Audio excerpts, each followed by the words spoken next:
want to do a quick review on section 2.5, clearing decimals. Now, clearing decimals is kind of similar to like we just did in the other section before on clearing fractions. Remember on the fractions we had to find the least common denominator and multiply the whole equation by that. Well, with clearing decimals, what we need to do is figure out which one is the greatest number of decimal places and then multiply by the power of 10. So again, to clear decimals, you're going to multiply the equation by powers of tens. So you're going to use the one with the greatest number of decimal places. So for example, if your greatest number of decimals was 0.57 in your equation, notice there are three numbers behind the decimal. So we have tens, hundreds, and thousands. So if you were to multiply this by 1,000, when you multiply this by 1,000, it ends up moving your decimal to the right three places and you end up getting 57. All right, so this is kind of the idea of how we got rid of the decimal is we multiplied by powers of 10. So let's look at an example. Here's our first example. We have 1.2x plus 2x equals 0.16. Now remember, this 2.0, when you got just a zero there, that's the same thing as saying 2x. All right? And they just wanted you to realize that the invisible decimal is right behind the 2. There is an invisible decimal there. But they went ahead and wrote it in. Instead of writing just 2x, they wrote 2.0x. But you're going to look at the decimals and you're going to figure out which one has the greatest number of decimal places, okay? So here we have one number behind the decimal. This again is one number, or you could say no numbers actually. This one has 1, 2, two numbers behind the decimal.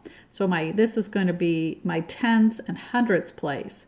So since this has the most number behind the decimal, I'm going to multiply this whole equation by 100. So I'm going to take the equation,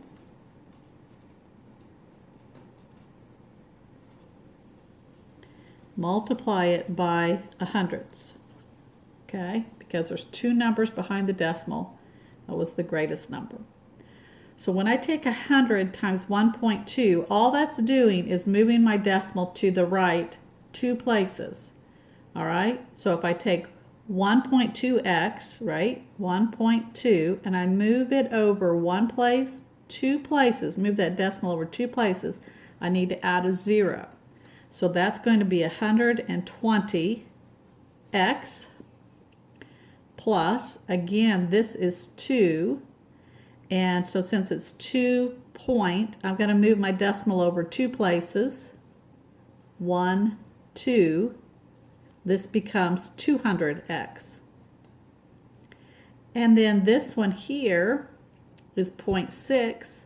Think of the 0.6. I'm going to move my decimal over two places, and I end up with 16.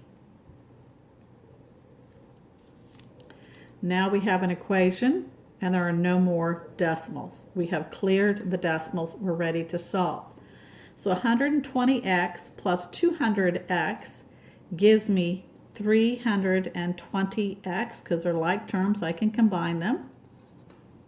All right, and I want to solve for x. Since they're multiplying by 320, I'm going to do the opposite, or the inverse operation. I'm going to divide both sides by 320.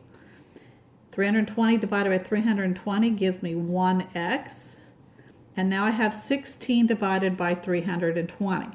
Now there's two ways you can do that. Remember, you are not allowed to use your calculators. Just want to remind you, you're going to have to do the arithmetic by hand. So there's two ways we could do this arithmetic.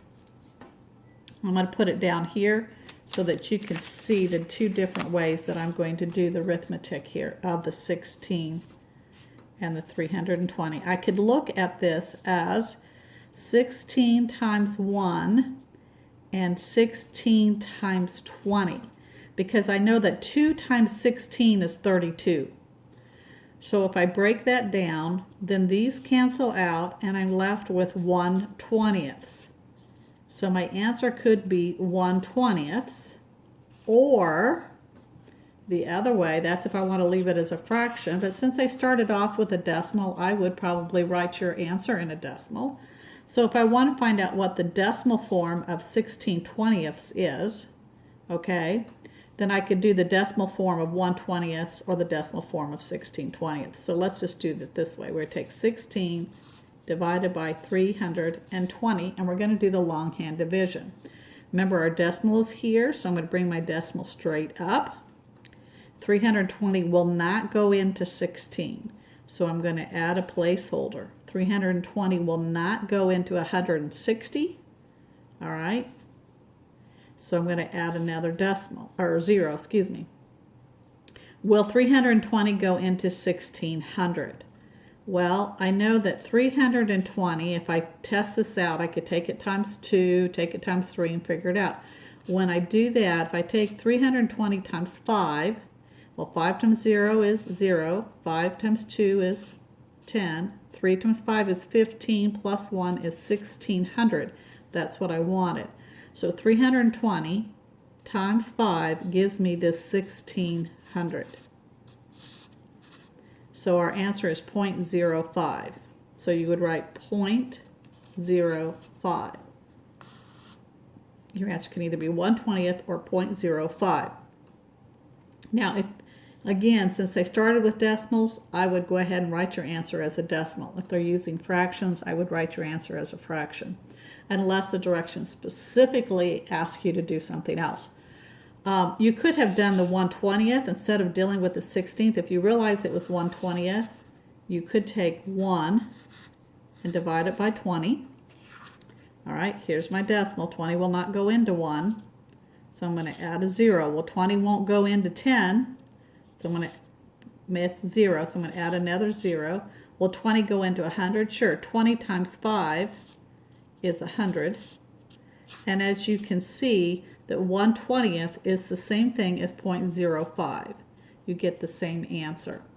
But the main point of this section is, how do you clear decimals? Okay, so you look at how many numbers are behind the decimal. In this case, there's one number behind the decimal. There really isn't a number behind the decimal here. There are two numbers behind the decimal. So this is tens, hundreds. So what's the hundreds place? We're going to multiply the whole equation by 100. And that's your quick review for 2.5.